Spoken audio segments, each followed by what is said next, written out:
44AB లో మనం ఎటువంటి జాగ్రత్తలు తీసుకోవాలి? అసలు 44AB గురించి మనం మాట్లాడుకునే ముందరే అండి 44AD అలాగే అసలు 44AB సెక్షన్లు ఏం చెప్తున్నాయి అని తెలుసుకోవడానికి ఏమైనా ఇంట్రెస్ట్ ఉందా, లేకపోతే డైరెక్ట్ గా ఇందులోకి వెళ్ళిపోదాం అంటారా? మీ చాయిస్.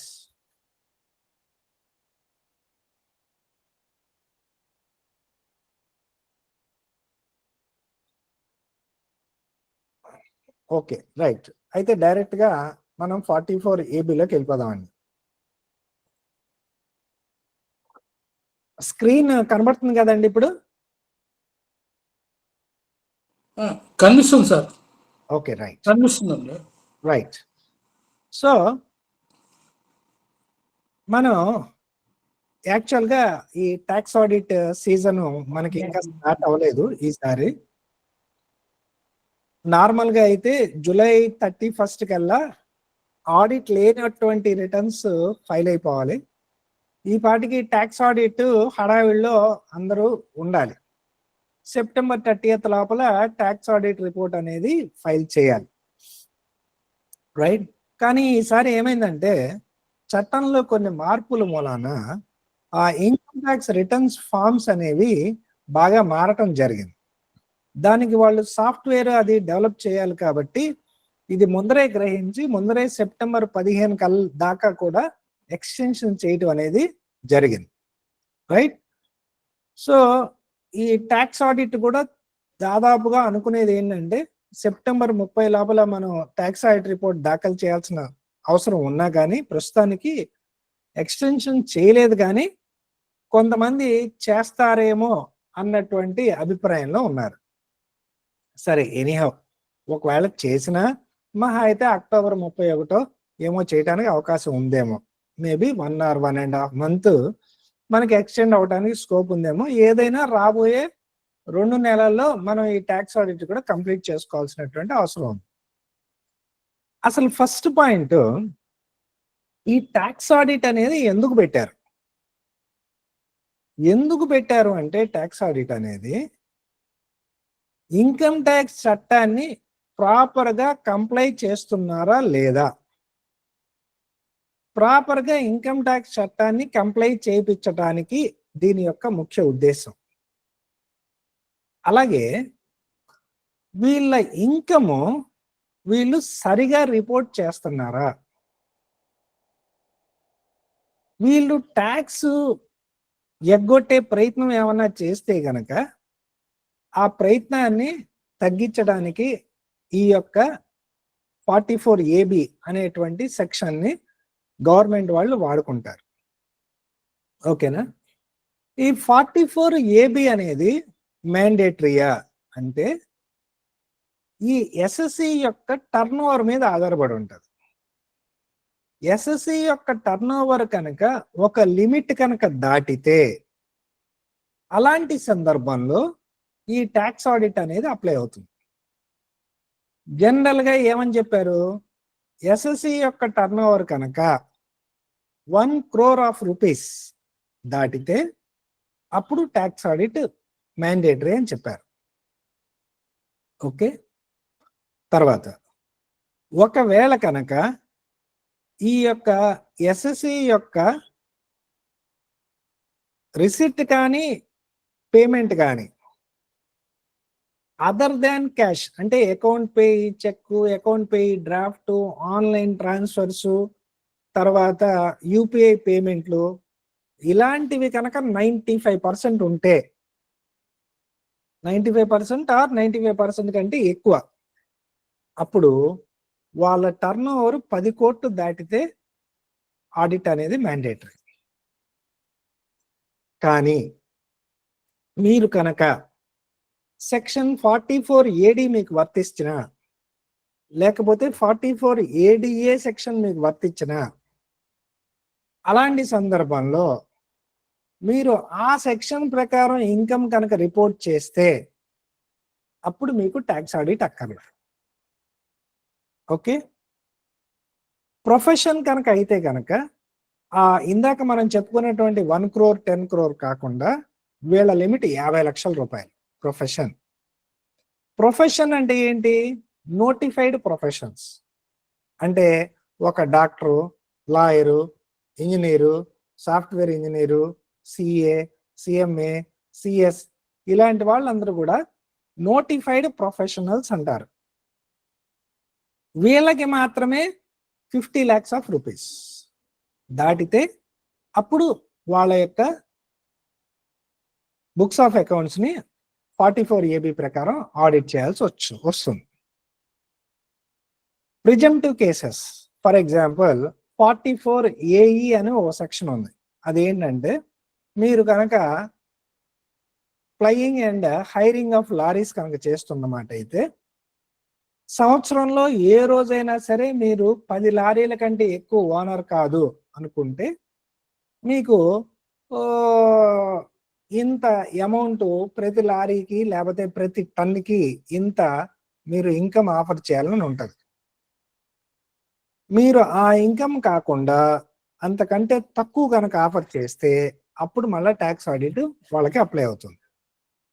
ఓకే, మనం ముఖ్యంగా ఎవరైతే మనం ఇప్పుడు ఈ అకౌంట్స్ అవి మనం చేస్తున్నామో ఈ యొక్క ట్యాక్స్ ఆడిట్ విషయంలో మనం ఎటువంటి జాగ్రత్తలు తీసుకోవాలి? జనరల్గా అండి మనం ప్రాపర్ అకౌంటింగ్ చేసుకోవాలి. అలాగే క్యాష్, బ్యాంకు, లెడ్జర్స్ ఇవన్నీ కూడా సరిగా ఉన్నాయా లేదా అనేది మనం ఎప్పుడు కూడా చెక్ చేసుకోవాలి. అంటే ఎంట్రీస్ కంప్లీట్గా రాయాలి. తర్వాత మీకు బ్యాంక్ బుక్స్ బ్యాంక్ అకౌంట్ ఏదైతే మన పుస్తకాల్లో ఉందో, సపోజ్ వాళ్ళకి సిసి ఉంటుంది, టర్మ్ లోన్ ఉంటుంది, కరెంట్ అకౌంట్ ఉంటుంది, ప్రొపరేటర్ అయితే సేవింగ్స్ అకౌంట్ కూడా ఉంటుంది. మనం ఇయర్ ఎండ్ బ్యాలెన్స్ ఖచ్చితంగా బ్యాంక్ స్టేట్మెంట్ తెప్పించుకొని అందులో బ్యాలెన్స్ మన పుస్తకాల్లో బ్యాలెన్స్లు సమంగా ఉన్నాయా లేదా అనేది మనం ఖచ్చితంగా చూసుకోవాలి. అలాగే క్యాష్ కూడా మనం క్లోజింగ్ బ్యాలెన్స్ ప్లస్ లో ఉందిలే అని వదిలేయటం కంటే ఇయర్లో ఏ రోజైనా సరే నెగిటివ్ క్యాష్ బ్యాలెన్స్ వస్తుందా? ఇప్పుడు ఫర్ ఎగ్జాంపుల్ మనలో చాలా మంది టాలీ వాడతాం. టాలీలో మీరు క్యాష్ లెడ్జర్ని క్లిక్ చేస్తే నెలవారీ వస్తుంది. మళ్ళా దాన్ని రోజువారీ కింద మార్చుకోవచ్చు. రోజువారీ కింద మార్చుకొని ఏ రోజైనా సరే నెగిటివ్ క్యాష్ బ్యాలెన్స్ ఉందా అనేది చెక్ చేసుకోవాలి. అలాగే ఈ బ్యాంక్ విషయంలో కొన్ని సందర్భాల్లో ఏమవుతుందంటే అండి, ఇంట్రెస్ట్ ఆన్ లోన్ ఏదైతే ఉంటుందో, ఇంట్రెస్ట్ ఆన్ బ్యాంక్ లోన్, అది కొన్ని సందర్భాల్లో ఏం చేస్తారంటే బ్యాంక్ లో లోన్ తీసుకున్నారు అంటే ఈ సెక్యూర్డ్ లోన్ అని పెట్టేస్తారు. ఆ సెక్యూర్డ్ లోన్ అని పెట్టేసిన తర్వాత వీళ్ళు పేమెంట్ చేస్తూ ఉంటారు. వాళ్ళ బ్యాంక్ అకౌంట్లో loan repayment state bank of India అని కనబడింది. ఆ ఇన్స్టాల్మెంట్ వేసేస్తాం. కానీ మనం చేయాల్సింది ఏంటంటే ప్రతి నెల మనం ఆ యొక్క వడ్డీ వేయకపోయినా సరే కనీసం అట్లీస్ట్ ఇయర్ ఎండింగ్ లో అయినా సరే ఆ ఇయర్ మొత్తానికి ఆ లోన్ స్టేట్మెంట్ తెప్పించుకొని వడ్డీ ఎంత అయిందో చూసుకుని ఆ వడ్డీ అనేది మనం అకౌంట్ లో వేసి క్లోజింగ్ బ్యాలెన్స్ బ్యాంక్ స్టేట్మెంట్ కి మన దానికి మ్యాచ్ అయిందా లేదో చూసుకోవాలి. ఇప్పుడు చాలా మంది ఏం చేస్తున్నారంటే నాన్ బ్యాంకింగ్ ఫైనాన్స్ ఇన్స్టిట్యూషన్స్ నుంచి కూడా అప్పులు తీసుకుంటున్నారు. స్టేట్ బ్యాంక్ వాళ్ళు, కెనరా బ్యాంక్ వాళ్ళు, యూనియన్ బ్యాంక్ వాళ్ళు వాళ్ళ టర్మ్స్ అండ్ కండిషన్స్ కఠినంగా ఉంటే వీళ్ళకి లోన్ కావాలి అంటే ఈ NBFC, Tata capital, Bajaj finance ఇలాంటి వాళ్ళు ఏం చేస్తారంటే కొద్దిగా తక్కువ టర్మ్స్ అండ్ కండిషన్స్ లో లోన్స్ ఇవ్వటం మొదలుపెట్టారు. చాలా మంది వ్యాపారస్తులు కూడా వాళ్ళ దగ్గర నుంచి లోన్ తీసుకుంటున్నారు. ఇలాంటి సందర్భంలో మనం ఖచ్చితంగా నెలవారీ వడ్డీ వేయాల్సిందే. ఎందుకంటే వీళ్ళ కనుక టీడీఎస్ ప్రొవిజన్స్ అప్లై అయితే, అంటే గడిచిన ఏడాది ₹1,00,00,000 వీళ్ళ టర్న్ ఓవర్ కనుక దాటితే టీడీఎస్ అప్లై అవుతుంది. మనం చాలా మంది ఏమి అపోహలో ఉంటామంటే ట్యాక్స్ ఆడిట్ ఉంటేనే టీడీఎస్ అప్లై అవుతుంది అనేటువంటి అపోహలో ఉంటాం. కానీ కాదు. ఫర్ ఎగ్జాంపుల్ నేను ప్రొపరేటర్, నా టర్న్ ఓవర్ 1,500,000. నేను మొత్తం బ్యాంక్ ద్వారానే చేస్తా. నేను లాస్ట్ ఇయర్ 44AD ప్రకారం 6% అంటే 1,500,000 మీద 6%, 9 లక్షలు నా ఇన్కమ్ 9 లక్షలు ఆఫర్ చేశా. ఇలాంటి సందర్భంలో నాకు ట్యాక్స్ ఆడిట్ అక్కర్లా. నేను 44AD ప్రకారం చూపించేశాను నా ఇన్కమ్. ఈ సంవత్సరం నేను ఒక NBFC నుంచి లోన్ తీసుకున్నా. వారికి జూలై నెల తాలూకు వడ్డీ కట్టా. ఇప్పుడు నాకు TDS వర్తిస్తుందా వర్తించదా అనేటువంటిది క్వశ్చన్. నాకు TDS వర్తిస్తుంది. అదేంటండి, నాకు లాస్ట్ ఇయర్ ట్యాక్స్ ఆడిట్ లేదు కదా? కాదు, అక్కడ మీకు ట్యాక్స్ ఆడిట్ ఉందా లేదా కాదు ప్రశ్న. ప్రశ్న ఏంటంటే లాస్ట్ ఇయర్ మీ టర్న్ ఓవర్ ₹1,00,00,000 దాటిందా లేదా, అదే ప్రశ్న. నా టర్న్ ఓవర్ ఎంత? 1,50,000. 1,00,00,000 దాటిందా లేదా? దాటింది. కాబట్టి నేను ట్యాక్స్ ఆడిట్ లేకపోయినా టాన్ నెంబర్ తీసుకొని ఆ పర్సన్కి TDS తీయాలి. ఒకవేళ తీయకపోతే ఏమవుతుంది? ఇక్కడ 2-3 రకాలైనటువంటి ఇంప్లికేషన్స్ ఉంటాయి ఇందులో. సపోజ్ మీరు కనుక మీ ఇన్కమ్ని 44AD ప్రకారం చూపించలేదు, మీకు ట్యాక్స్ ఆడిట్ ఉందనుకోండి కాసేపు. అప్పుడు ఏం జరుగుతుందంటే ఎంత అమౌంట్ మీద అయితే మీరు TDS తీయలేదో ఆ అమౌంట్ మీ ఇన్కమ్కి యాడ్ అయ్యేటువంటి ప్రమాదం ఉంటుంది. అది ఫస్ట్ పాయింట్. ఎందుకంటే సెక్షన్ 40 డిజలవ్ చేస్తుంది అది. రెండో పాయింట్, TDS తీయకపోతే వాళ్ళు తర్వాత నోటీస్ ఇస్తే తీయాలి, వడ్డీ కట్టాలి, పెనాల్టీ కూడా వేసేందుకు అవకాశం ఉంటుంది. మళ్ళీ ఇదే కాదు, నోటీస్ కనుక 2 ఏళ్ల తర్వాత వచ్చింది అనుకోండి, అప్పుడు వాళ్ళు TDS కట్టిస్తారు. మీరు TDS తీసి అవతల వాడికి TDS సర్టిఫికేట్ ఇద్దాము అంటే వాడికి ఆ TDS సర్టిఫికేట్ పనికిరాదు. ఎందుకు పనికిరాదు? ఆ పార్టీకి వాడు ఫైల్ చేసేసాడు, రివైజ్డ్ రిటర్న్ ఫైల్ చేసే టైం కూడా అయిపోయింది. ఓకే, సో కాబట్టి తర్వాత అప్డేటెడ్ రిటర్న్ ఉంది కదండి. ఇప్పుడు అప్డేటెడ్ రిటర్న్, మీకు అప్డేటెడ్ రిటర్న్ ద్వారా రిఫండ్ రాదు. మీరు ఆల్రెడీ ఫైల్ చేసిన ఇన్కమ్కి ఇంకా మీరు పెచ్ ఇన్కమ్ చూపిస్తేనే, పెచ్ ఇన్కమ్ చూపించి పెచ్చు ట్యాక్స్ ప్లస్ పెనాల్టీ కడితేనే అప్డేటెడ్ రిటర్న్ వెళ్ళుద్ది. TDS ఇదివరకు నేను క్లెయిమ్ చేయలేదు కదా అని చెప్పి మీరు ఊరుకునే అప్డేటెడ్ రిటర్న్ వేద్దాం, TDS క్లెయిమ్ చేద్దాం అంటే అది రాదు. అదే ఇన్కమ్కి ఆ TDS క్లెయిమ్ కూడా ఇవ్వటం మీకు జరగదు, రిఫండ్ కూడా రాదు. సో కాబట్టి ముఖ్యంగా మనం తీసుకోవాల్సిన జాగ్రత్త ఏంటంటే, నాన్ బ్యాంకింగ్ ఫైనాన్స్ కంపెనీస్ ఉంటే లాస్ట్ ఇయర్ మీ టర్న్ ఓవర్ ₹1,00,00,000 దాటుంటే వాళ్ళకి పే చేసేటువంటి వడ్డీ మీద TDS అనేది తీయాలి. అది మనం గమనించాలి. ఓకే, నెక్స్ట్ కొన్ని రకాలైనటువంటి సెక్షన్స్ లైక్ 40A3 మనం పేమెంట్స్ చేస్తూ ఉంటాం. 10,000 పైబడి మనం పేమెంట్ చేస్తున్న మాట అయితే గనక మనం దాన్ని అదర్ దాన్ క్యాష్ మోడ్లో చేయాలి. అదర్ దాన్ క్యాష్ మోడ్ అంటే ఇప్పుడు ఫర్ ఎగ్జాంపుల్ ఎవరన్నా వచ్చి మనం ఎవరన్నా బ్యాంక్ అకౌంట్లో డిపాజిట్ చేస్తాం అనుకోండి, ఆ డబ్బులు క్యాష్ తీసుకెళ్ళి అది క్యాష్లో ఇచ్చినట్టే అవుద్ది. అలాగే మనకు వచ్చేటప్పుడు కూడా అంతే. ఎవరు ఏం చేశారంటే ఇందాక మనం ఏం చెప్పుకున్నాం, మీకు 95% లేకపోతే అంతకంటే మీకు వచ్చే అమౌంట్ మీరు పే చేసేది అదర్ దాన్ క్యాష్ ఉంటే ₹1,00,00,000 లిమిట్ బదులు 10 కోట్ల లిమిట్ అని చెప్పుకున్నాం కదా. ఇక్కడ ఎవరన్నా మనకి డబ్బులు ఇవ్వాల్సిన వాళ్ళు, మనం అమ్మాం, డబ్బులు ఇవ్వాలి, వాళ్ళు వెళ్ళి మన అక్కడ ఆ ఊళ్ళో HDFC బ్యాంకు వాళ్ళ ఊళ్ళో వేసేసాడు ఆ డబ్బులు.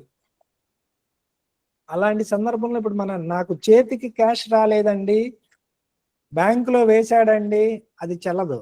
బ్యాంకులో క్యాష్ డిపాజిట్ మనం చేసుకున్నట్టే అవుద్ది, మన తరఫున ఆయన చేసాడు అంతే. సో మనం ఎవరికన్నా పేమెంట్ చేసేటప్పుడు 10,000 రూపీస్ దాటుతుంటే ఒక రోజులో ఒక వ్యక్తికి మనం దాన్ని డిడక్షన్ తీసుకోబోతున్నాం. అంటే లాభ నష్టాల ఖాతా ఐటమ్ అది. ఫర్ ఎగ్జాంపుల్ నేను శాలరీ పే చేయాలి. శాలరీ పే చేసేటప్పుడు 12,000 శాలరీని 12,000 నేను ఒక రోజు ఒక మనిషికి ఇస్తే అది డిజాల్వ్ అయిపోతుంది సెక్షన్ 40A3 ప్రకారం. సో కాబట్టి బేసిక్గా ఇది డైరెక్ట్గా ఇన్కమ్కి యాడ్ అవుతుంది. కాబట్టి మనం అకౌంట్స్ రాసేటప్పుడే పేమెంట్ వోచర్ వస్తే అది కనుక 10,000 రూపాయల కంటే ఎక్కువ ఉంటే మనం అది లాభ నష్టాల ఖాతా ఐటమ్ అని మనకి తెలిస్తే ఖచ్చితంగా మనం అక్కడ ఆగిపోవాలి. ఆగిపోయి దాన్ని ఏదో ఒకటి మార్గం ఆలోచించి మనం రెండు రోజుల్లో పే చేసుకునేటట్టు చూసుకోవటము. ఎందుకంటే జీతం కూడా మీరు 12,000 మీ దగ్గర పనిచేసే ఆయన నాకు క్యాష్ ఇస్తేనే తీసుకుంటాను అని చెప్తున్నాడు అనుకోండి. అలాంటి సందర్భంలో ఏం చేసుకోవాలి? 15వ తారీఖున సగం జీతం, 30వ తారీఖున సగం జీతం, అలా పేమెంట్ చేసుకుని ఏర్పాటు చేసుకోవాలి తప్పితే ఒకేసారి ఒకే రోజు ఒక వ్యక్తికి కనుక 10,000 ఇచ్చి లాభ నష్టాల ఖాతాలో ఖర్చు వచ్చే మాట అయితే అది కుదరదు. అలాగే టీడీఎస్ ఏ మన లాభ నష్టాల ఖాతాలోకి వచ్చేటువంటి ఐటమ్స్లో మనం చేసేటువంటి పేమెంట్స్లో వేటికి టీడీఎస్ వర్తిస్తుంది. ముఖ్యంగా నా ఎక్స్పీరియన్స్లో కూడా నేను చూసిన చాలా అకౌంట్లో ఈ 194A interest on unsecured loans చేస్తున్నారు. కొన్నాళ్ళ కిందటి దాకా కూడా ఎన్బిఎఫ్సిల మీద తీసేవాళ్ళు కాదు, బట్ ఇప్పుడు స్టార్ట్ చేశారు, తెలుసుకుంటున్నారు. ఇప్పుడు కూడా మనలో ఎవరైనా ఎన్బిఎఫ్సికి తీయట్లేదు, లాస్ట్ ఇయర్ టర్న్ ఓవర్ ₹1,00,00,000 దాటితే ఎన్బిఎఫ్సిల వడ్డీలు తీయాలి. అదొకటి గుర్తుపెట్టుకోవాలి ఖచ్చితంగా. ముఖ్యంగా కాంట్రాక్ట్ పేమెంట్స్ లో మనకు వచ్చేది లారీ కిరాయిలు. మనం చేసేటువంటి దాదాపు అన్ని రకాల వ్యాపారస్తులకి కూడా one of the important and common deduction ఏదైతే ఉంటుందో అది లారీ కిరాయి. చాలా మంది లారీ కిరాయి మీద టీడీఎస్ అశ్రద్ధ చేస్తున్నారు. సపోజ్ ఏ దాల్స్ బిజినెస్ ఉంది, టర్న్ ఓవర్ ఒక 7-8 కోట్లు ఉందనుకుందాం సంవత్సరానికి టర్న్ ఓవర్. మీరు కనుక లారీ కిరాయి కనుక చూస్తే మినిమం 5 లక్షల పైనే ఉంటుంది లారీ కిరాయి, ఏ 10 లక్షలు కూడా ఉండొచ్చు. లారీ కిరాయి మీద టీడీఎస్ మ్యాండేటరీ. ఎలాగైతే జిఎస్టీలో రివర్స్ ఛార్జ్ మ్యాండేటరీయో టీడీఎస్ కూడా మ్యాండేటరీయే. మీరు కనుక సింగిల్ పేమెంట్ 30,000 దాటితేనో, టోటల్ ఆ సంవత్సరంలో వాళ్ళకి ఇచ్చింది ₹1,00,000 దాటితేనో టీడీఎస్ కంపల్సరీగా తీయాలి. లేని పక్షంలో వాళ్ళ దగ్గర మనం ఒక డిక్లరేషన్ తీసుకోవాలి. ఏంటి ఆ డిక్లరేషను? దానికి ఒక ఫార్మాట్ ఉంటుంది. నాకు 10 లారీల కంటే లేదు, నాకు కేవలం 4 లారీలే ఉన్నాయి, నా పాన్ నెంబర్ ఇది, వాళ్ళు ఆ డిక్లరేషన్ తీసుకోవాలి. కొంతమంది ఏం చేస్తున్నారంటే డిక్లరేషన్ తీసుకుంటున్నారు, కానీ డిక్లరేషన్ తీసుకున్నంత మాత్రాన సరిపోదు. డిక్లరేషన్ ఏం చేయాలి అంటే మనం క్వార్టర్లీ టీడీఎస్ రిటర్న్స్ ఫైల్ చేస్తాం, ఫామ్ 26Q. ఫామ్ 26Qలో మనం ఖచ్చితంగా డిక్లరేషన్లు తీసుకొని టీడీఎస్ తీయని వాళ్ళ యొక్క ఎలాగైతే టీడీఎస్ తీసిన వాళ్ళవి రాస్తామో టీడీఎస్ తీయని వాళ్ళందరివి కూడా అగెన్స్ట్ డిక్లరేషన్స్, వాళ్ళందరి యొక్క pan number, date of payment, amount paid రాసి టీడీఎస్ రిటర్న్ 26Q అప్లోడ్ చేయాలి. అప్పుడే కంప్లై చేసినట్టు ఆ సెక్షన్ని. ఊరికనే మనం తెప్పించుకుని మన దగ్గర పెట్టుకున్నంత మాత్రాన మనం ఆ సెక్షన్ని కంప్లై చేసినట్టు కాదు. సో నాకున్నటువంటి అనుభవంలో అబ్జర్వ్ చేసినటువంటి ఈ లారీ కిరాయి అనేది కూడా ఒక పాయింట్ మనం గమనించుకొని, చాలా మంది టీడీఎస్ తీయాలంటే కూడా కష్టం. ఎందుకంటే చాలా మంది ఏం చేస్తారు, కిరాయి రిసిట్ వచ్చింది, జనరల్గా కిరాయి ఎప్పుడు అరువు కిరాయి ఉండదు, జనరల్గా పేమెంట్ అయిపోద్ది, అయిపోయిన కిరాయి రిసిట్ వస్తుంది, మనం పుస్తకంలో ఎంట్రీ చేసేస్తాం. నేరేషన్లో కానీ ఎక్కడ కూడా ఎవరు ఆ కిరాయి ఎవరికి ఇచ్చామనేది రాసి ఉండదు. నవతా ట్రాన్స్పోర్టో, ఎస్ఆర్ఎంటీయో, అదో ఇదో ఏదో ఒకటి. సో రేపొద్దున్న మీరు ఆడిటర్ దగ్గరికి వెళ్ళిన తర్వాత కూడా ఎవరన్నా ఆడిటరు ఏమండి లారీ కిరాయి 10 లక్షలు ఉంది కదా, దీని మీద టీడీఎస్ తీసారని అడుగుతారు. తీయలేదండి. ఓకే, తీయాలి. తీయకపోతే నేను ఆడిట్ రిపోర్ట్ ఇవ్వటం చాలా కష్టం, ఎందుకంటే నాకు రిస్క్ అని చెప్తారు. సరే, యజమాని కూడా ఏమన్నాడంటే, ఓ పని చేయండి, ఆయన అంతగా చెప్తున్నాడు కదా, తర్వాత ఇబ్బంది పడే బదులు మనం ఇప్పుడే చేద్దాము, చేయండి అంటాడు. అప్పుడు మన బాధ్యత ఏమైపోద్ది, ఎవరెవరికి ఎంతెంత కిరాయి ఇచ్చామో తీయాలి అసలు మనం ఫస్ట్. కానీ మన దగ్గర ఆ డీటెయిల్స్ అకౌంటింగ్ ఎంట్రీ చేసేటప్పుడు లేవు మన దగ్గర.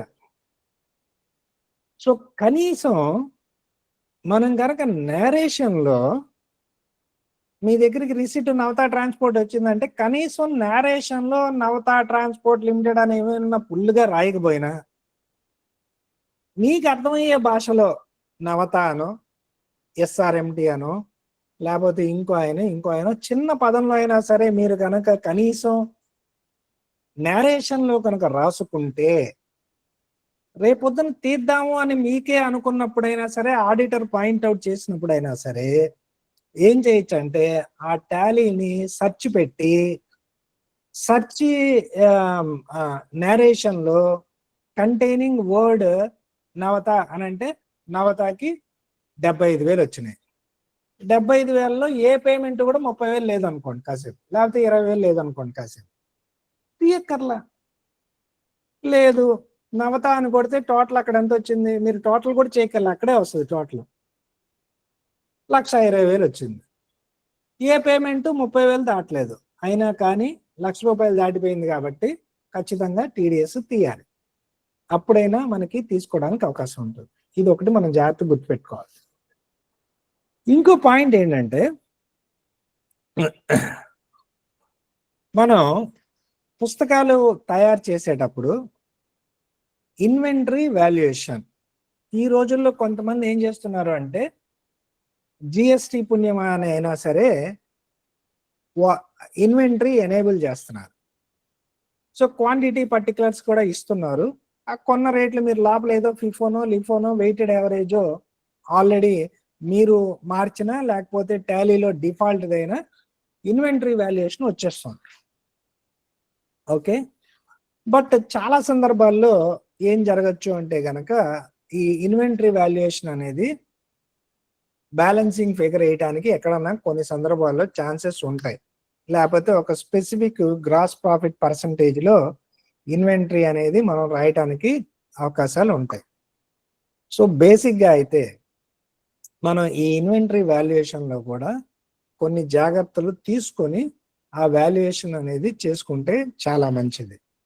రేపు పొద్దున మనం ఎలా వాల్యూ కట్టాము, ఇప్పుడు ఫర్ ఎగ్జాంపుల్ పూర్వం ఈ శాంతం టాలీ అది రాక ముందర మీకు 10-15 ఏళ్ల వెనక్కి కనుక వెళ్తే కనుక, మాన్యువల్ అకౌంటింగ్ చేసేవాళ్ళు ఈ సపోజ్ ఈ దాల్ మిల్స్ కానీ రైస్ మిల్స్ కానీ ఇలా ఉన్నప్పుడు వాళ్ళు చాలా చక్కగా ఏం చేసేవాళ్ళు అంటే, క్వాంటిటీ పర్టికులర్స్, అలాగే ఈల్డ్ స్టేట్మెంట్ అది కూడా తయారు చేసేవాళ్ళు. అలాగే ఇన్వెంటరీ వాల్యుయేషన్ కూడా, క్లోజింగ్ స్టాకు 600 బస్తాలు ఉంది, లాస్ట్ పర్చేజ్ ప్రైస్ ఎంత, లేకపోతే ఈ మిగిలిపోయిన స్టాకు పలానా రోజుల్లో పలానా రేట్లకి కొనటం జరిగింది, ఆ రేట్లు మనం వాల్యూలో కలిపాము అని చెప్పుకోవడానికి అవకాశం ఉంటుంది. ఓకే, సో కాబట్టి ఇలాంటి విషయాల్లో మనం తగు జాగ్రత్తలు తీసుకోవాలి. బేసిక్గా ఈ క్యాష్ ట్రాన్సాక్షన్స్ గట్టి గుర్తుపెట్టుకోవాలి. ఏ అంశాల మీద అయితే మనం టీడీఎస్ తీయాలో అలాంటి వాటన్నిటికీ కూడా మనం టీడీఎస్ తీసామా లేదా, ముఖ్యంగా వడ్డీల మీద, ప్రొఫెషనల్ ఛార్జెస్ మీద, contract payments including lorry freight ఇలాంటి వాటి మీద, ఇలా ముఖ్యంగా కమిషన్ మీద, అలాగే రెంట్ మీద. సో ఇలా ఒక కామన్గా ఎక్కువ వాడుకలో ఉన్నటువంటి ఒక 5-6 ఉంటాయి. మనం ఎంట్రీ చేసేటప్పుడే ఇలాంటి 5-6 పాయింట్లు ఏమన్నా వస్తున్నాయా అంటే కంపల్సరీగా మనకి ఏం తట్టాలి అంటే దీని మీద టీడీఎస్ అప్లై అవుతుంది కదా, మనం చేయాల్సిన అవసరం ఉందా లేదా అనేది మాత్రం ఖచ్చితంగా మనం వెరిఫై చేసుకుంటే చాలా మంచిది. ఇంకో పాయింట్ ఏంటంటే అండి, బ్యాంక్ అకౌంట్ ఆల్రెడీ మనం డిస్కస్ చేసాం. మీకు ఏవైతే సిసిలు, ఓడీలు, టర్మ్ లోన్స్, కరెంట్ అకౌంట్స్, అలాగే సేవింగ్స్ బ్యాంక్ అకౌంట్ ఉన్నాయో అన్నీ కూడా క్లోజింగ్ బ్యాలెన్స్ ఖచ్చితంగా టాలీ అవ్వాలి.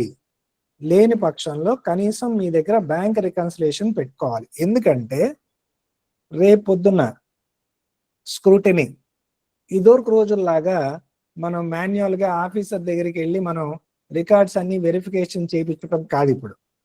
ఇప్పుడు అంతా కూడా ఆన్లైన్ ఫేస్లెస్ స్క్రూటినీ. వీటిల్లో అవతల వ్యక్తి ఎవరో కూడా మనకి దాదాపుగా తెలియదు. వాళ్ళు ఫస్ట్ అడిగేది ఏంటంటే బ్యాంక్ అకౌంట్లో అప్లోడ్ చేయండి అని అడుగుతారు. వాళ్ళు బ్యాంక్ స్టేట్మెంట్లో ఉన్నటువంటి బ్యాలెన్స్కి మన పుస్తకాల్లో ఉన్న బ్యాలెన్స్కి టాలీ కాకపోతే బీఆర్ఎస్ ఇమ్మంటారు. అది కనుక మనం ఇవ్వలేని పక్షంలో మనం డేంజర్లో పడేందుకు అవకాశం చాలా ఎక్కువ ఉంటుంది. అలాగే ట్యాక్స్ ఆడిట్ రిపోర్ట్లో ఒక పాయింట్ ఏముంటుందంటే related parties. For example proprietor ఉన్నారు, ప్రొపరేటర్ భార్య కొంత ఆవిడ స్త్రీధనం ఈయనకి ఇచ్చింది, ఈయన లోన్ కింద తీసుకున్నాడు, వడ్డీ కడుతున్నాడు ప్రతి నెల. లేకపోతే వైఫ్ పేరుతో ఉన్నటువంటి బిల్డింగ్లో ఈయన షాప్ ఉంది, ఆవిడికి రెంట్ కడుతున్నాడు. లేకపోతే వాళ్ళ అబ్బాయి అమెరికాలో 10 ఏళ్ళ నుంచి ఉంటున్నాడు, డబ్బులు ఆయన దగ్గర ఉంటే ఈయనకి పంపించాడు, ఈయన వ్యాపారంలో వాడుకుంటున్నాడు. లేకపోతే వీళ్ళ చుట్టం ఎవరో, వీళ్ళ అన్నయ్యో, వీళ్ళ నాన్నో, లేకపోతే వీళ్ళ యొక్క ఈయన యొక్క బావగారో, లేకపోతే అక్కగారో, లేకపోతే తమ్ముడు గారో, చెల్లెలు గారో ఎవరో ఒకళ్ళు ఏం చేశారంటే డబ్బులు ఇచ్చారు. లేకపోతే వాళ్ళ తమ్ముడు కూడా ఈయన దగ్గరే పనిచేస్తున్నాడు, ఈయన కొట్లోనే చూసుకుంటున్నాడు, వాళ్ళ తమ్ముడికి జీతం పే చేస్తున్నాడు. ఇవన్నీ రిలేటెడ్ పార్టీస్. మనం ట్యాక్స్ ఆడిట్ రిపోర్ట్లో రిలేటెడ్ పార్టీలతో మీరు ఏం ట్రాన్సాక్షన్స్ చేశారని చెప్పాలి. సో కాబట్టి ఎవరైతే ఈ అకౌంట్స్ రాస్తున్నారో వాళ్ళు క్లోజ్గా ఆ ఎంటిటీతో పనిచేస్తూ ఉంటారు కాబట్టి వాళ్ళకి వీళ్ళ గురించి బాగా తెలిసి ఉండొచ్చు. ఏదో మాటల సందర్భంలో ఇదిగోండి మా తమ్ముడు డబ్బులు పంపించాడు, ఆయన పేరుతో జమ కట్టండి, లోన్ కింద రాయండి అని చెప్పాడు. వెంటనే తమ్ముడు అంటే రిలేటెడ్ పార్టీ. సో రేపొద్దున మనం ట్యాక్స్ ఆడిట్ చేయించడానికి ఆడిటర్ దగ్గరికి వెళ్ళినప్పుడు మనం ముందరే కొంత ఇన్ఫర్మేషన్ రిలేటెడ్ పార్టీస్ మనకి తెలిసి ఉంటే కనుక లిస్ట్ చేసేసుకుంటే మంచి పద్ధతి అవుతుంది. ఓకే, సో ఫర్దర్గా ఫైనాన్షియల్ స్టేట్మెంట్స్ ప్రిపరేషన్లో కూడా మనం కొన్ని జాగ్రత్తలు తీసుకోవాలి. ముఖ్యంగా అండి జిఎస్టి టర్న్ ఓవర్కి మన పుస్తకాల్లో ఉన్నటువంటి టర్న్ ఓవర్కి మ్యాచింగ్ అవుతుందా లేదా అనేది మనం ఖచ్చితంగా చూసుకోవాలి. ఎందుకంటే ఇన్కమ్ ట్యాక్స్ వాళ్ళకి ఆల్రెడీ ఏఐఎస్ ఇన్ఫర్మేషన్ ద్వారా మన జిఎస్టి టర్న్ ఓవర్ ఎంత అనేది వాళ్ళకి వెళ్ళిపోతుంది. ఒకవేళ కనుక ఆ జిఎస్టి టర్న్ ఓవర్కి మనం రిటర్న్ ఫైల్ చేసినటువంటి టర్న్ ఓవర్కి తేడా ఉంటే, ప్రస్తుతానికి కొంత లిమిట్ దాటిన వాళ్ళకి తేడా ఉంటే ఖచ్చితంగా నోటీస్ వచ్చేస్తాం. సో కంపల్సరీగా మనం ఇది మ్యాచ్ చేసుకోవాలి. ఇంకొకటి అబ్జర్వేషన్ ఏంటంటే అండి, కొంతమంది రెగ్యులర్ డీలర్ ఉంటారు, 3 కోట్ల 4 కోట్ల టర్న్ ఓవర్ ఉంటుంది, ఆయన సొంత ఖాతాలో అద్దె జమ కడుతున్నారు. ఇన్కమ్ ట్యాక్స్ రిటర్న్లో కూడా అద్దె వేస్తున్నారు. కానీ అది ఏంట్రయ్యా బాబు అంటే అది ఏమైందంటే ఒక షాప్కి రెంట్కి ఇచ్చారు. ఈయన రెగ్యులర్ డీలర్ అయినప్పుడు షాప్కి రెంట్కి ఇస్తే ఖచ్చితంగా రెంట్కి కూడా జిఎస్టీ ఇన్వాయిస్ రేస్ చేయాలి. లేకపోతే ఏమవుతుందంటే రేపొద్దున ఇన్కమ్ ట్యాక్స్ రిటర్న్లో ఇది షాప్ అని రాసేసి ఆ ఇన్కమ్ ఫ్రమ్ హౌస్ ప్రాపర్టీ వేసేసి మీరు కనుక జిఎస్టీగా చూపించకపోతే జిఎస్టీ ఆడిట్ 5 ఏళ్ల ఆడిట్ ఎలా చేస్తున్నారు అనేది నేను మీకు ప్రత్యేకంగా చెప్పక్కర్లేదు, ఎందుకంటే ప్రతిరోజు మీరు చూస్తున్నారు దాన్ని. ఈ P&L అకౌంట్లో ఇన్కమ్ ట్యాక్స్ రిటర్న్ ఫారంలో ఉన్న ఐటమ్స్ అన్ని వాళ్ళు చెక్ చేసుకొని దేని మీద జిఎస్టీ పట్టడానికి అవకాశం ఉంటుంది అనేది వాళ్ళు చూస్తున్నారు. సో ఈ రెంట్ అనేది మీరు సొంత ఖాతాలో జమ కట్టేటప్పుడు ఖచ్చితంగా ఆలోచించాల్సినటువంటి విషయం ఏంటంటే ఇది షాపా లేకపోతే ఇది హౌసా, కాపురానికి అద్దెకిచ్చారా షాప్కి అద్దెకిచ్చారా. అలాంటి సందర్భంలో మనం దానికి రెంట్ సంబంధించినంత మటుకు జిఎస్టీ అనేది వాళ్ళకి చెప్పడం మంచిది. లేదు మనం చెప్తే వాళ్ళు అంతగా పట్టించుకోరంటే కనీసం మీ ఆడిటర్ గారి కన్నా చెప్పి వారి చేతన్నా గట్టిగా వాళ్ళకి చెప్పించడం అనేది మంచిది. అలాగేనండి, మీకు ఈ సంవత్సరం ఆల్రెడీ కొంతమంది ఆడిటర్లు మీకు చెప్పే ఉంటారు, లేకపోతే వెళ్తే ఇప్పుడు కొత్తగా మీ దృష్టికి ఒక విషయం వస్తుంది ఏంటంటే financial statements for non corporate entities అని. ఇప్పుడు ఫైనాన్షియల్ ఇయర్ 24-25 నుంచి మా సిఏ ఇన్స్టిట్యూట్ వాళ్ళు దాన్ని మ్యాండేటరీ చేశారు. ఇదివరకులాగా టాలీలోంచి P&L account balance sheet PDF extract చేసేసి దాని మీద సంతకాలు పెట్టేసి దాన్ని ట్యాక్స్ ఆడిట్ రిపోర్ట్లతో అప్లోడ్ చేసేటువంటి పరిస్థితి ఉండకపోవచ్చు. అందరూ కాకపోయినా చాలా మటుకు ఆడిటర్లు ఈసారి మీకు ఏం చెప్పొచ్చు అంటే ఫైనాన్షియల్ స్టేట్మెంట్స్లో మనం ప్రజెంట్ చేసేటువంటి వాటిలో మార్పులు వచ్చినాయి. ఈ కొత్త ఫార్మాట్ల ప్రకారం ఫైనాన్షియల్ స్టేట్మెంట్స్ తయారు చేయాలి అని చెప్పడానికి చాలా అవకాశం ఉంటుంది. ఇది కూడా మీరు గుర్తుపెట్టుకోండి. కావాలంటే ఈ financial statements for non corporate entities అంటే కంపెనీ కానివి అంటే ఇండివిజువల్, HUF, పార్ట్నర్షిప్ ఫర్ము ఇలాంటి వాళ్ళందరికీ కూడా దాదాపుగా కంపెనీ వాళ్ళకి ఎలాంటి ఇన్ఫర్మేషన్ ఫైనాన్షియల్ స్టేట్మెంట్స్ ఇవ్వాలో అలాంటి ఫార్మాట్సే వీళ్ళకు కూడా ఇవ్వటం జరిగింది. మీరు కావాలంటే మీ అసోసియేషన్ వాళ్ళు ఈ ఫైనాన్షియల్ స్టేట్మెంట్స్ మీద ఇంకో రోజు ఎప్పుడన్నా సరే ఇంకొక సెషన్ ఇలా మీరు ఏర్పాటు చేసుకోండి, దానికి సంబంధించి నేను డీటెయిల్గా ఎక్స్ప్లెయిన్ చేస్తాను. అలాగే ఈ నాన్ కార్పొరేట్ ఎంటిటీస్ కూడా అకౌంటింగ్ స్టాండర్డ్స్ అప్లై అవుతాయి. ఎలా అప్లై అవుతాయి, ఏం అప్లై అవుతాయి, వీటన్నిటికీ కూడా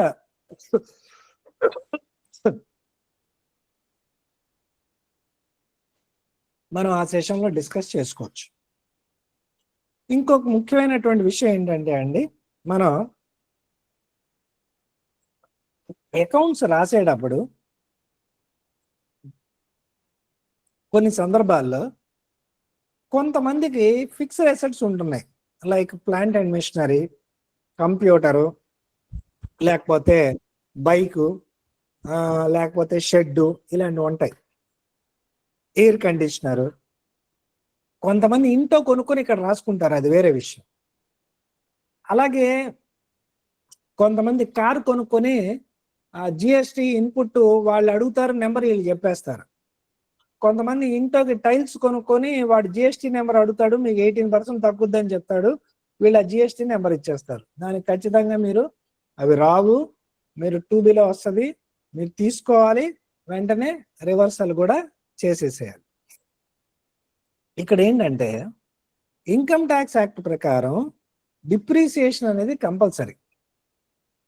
సపోజ్ వాళ్ళ అబ్బాయి ఇంజనీరింగ్ చదువుతున్నాడు, ల్యాప్టాప్ కొన్నాడు, అది తీసుకొచ్చి ఇందులో రాశాడు, ఏదో ఇన్పుట్ వస్తుంది కదా అని రాసుకుంటే రాసుకున్నారు.